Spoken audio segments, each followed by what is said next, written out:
Every time I hear that poverty creates crime, I am reminded of my grandmother, who as a child was able to afford only a slice of bread and a tail of a herring a day. Or of my grandfather, who had to share his only pair of boots with his brother. Neither one of them became a criminal. And my grandparents were not the exception, but the rule.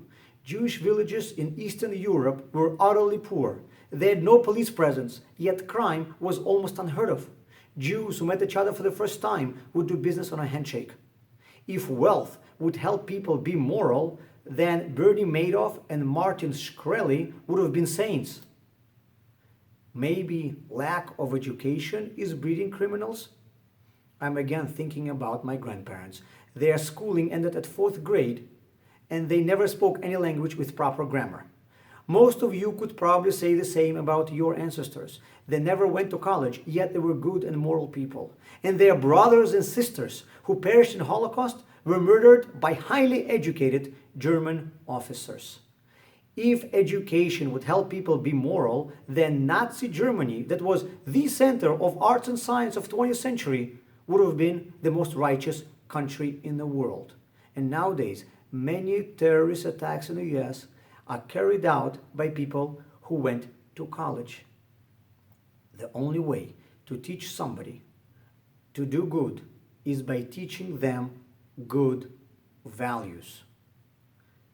It is obvious that science or arts or sports or a college degree don't help somebody to become moral. Yet, these are pretty much the only areas that we are focusing on when it comes to educating children and adults. As opposed to religious schooling, secular education is not values-based. And teaching moral values at home is very difficult because secular environment, as opposed to religious one, does not provide framework for families to discuss moral issues.